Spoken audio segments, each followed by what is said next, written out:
Well, hello everyone, this is Peter Brown with your weather for the next 7 days. Here we are heading in towards the first full weekend of October. I know it's hard to believe that we're that far into the fall already. I know we've been having some absolutely beautiful weather in the Burlington area over the past few days. Some real late summer-like warmth out there. That unfortunately is going to come to an end this period as we see the flip side of what can come at this time of the year after having a very warm period. We're going to have a kind of cooling off here. And starting on our period on Friday, we should be seeing temperatures at this time of the year in the upper 60s. Again, we're still going to be a little bit warmer than average to start out our weekend. Temperatures around 70, so pleasant out there.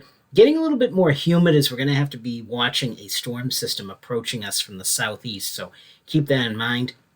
As we get towards the end of the period, towards the end of next week, we should be seeing temperatures in the mid-60s again at this time of the year for October, and that's about where we're going to end up. Going to be kind of cool starting out the work week, so just bear that in mind. You might have to keep that light jacket or sweater with you, and of course, as we head further into fall, the length of day keeps getting shorter and shorter.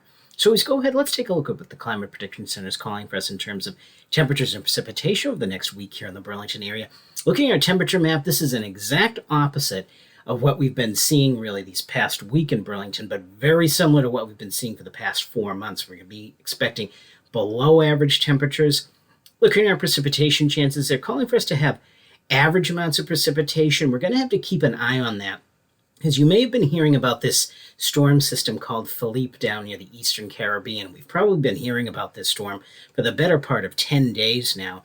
It looks like it's going to be getting its act together as it gets north of the Caribbean and west of Bermuda, and we're going to have to keep a very close eye on it as it may make a very close approach to us this coming weekend. So we're going to have to see how much wind and rain that brings us. Doesn't look like anything too crazy at this point, but just bear in mind, we're going to have to just keep an eye on that.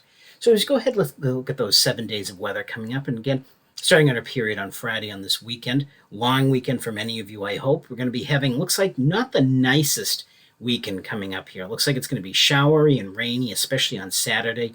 Temperatures cooling off each day down into the mid-60s by the time we get into Sunday. And again, remember this weekend, we're going to be keeping an eye on that post maybe tropical system Philippe that's been spinning around in the Atlantic for the past 2 weeks or so. Going to have to see how close it gets to us, and that's going to determine how much windy and rainy, showery conditions we get. So just bear that in mind. It looks like it's going to be a soggy weekend out there. Now, as we get into Monday, that chance of showers lingers as some really cool air comes in on the backside of that storm to our east. Temperatures only getting into the mid-50s on Monday. And that trend is pretty much going to continue as we get in towards Thursday. Again, temperatures rebounding a little bit up into the lower to mid-60s by then, but definitely chillier than average and having a real fall feel as we get in towards next work week. So everyone, get out there, enjoy the weather, and have a great week.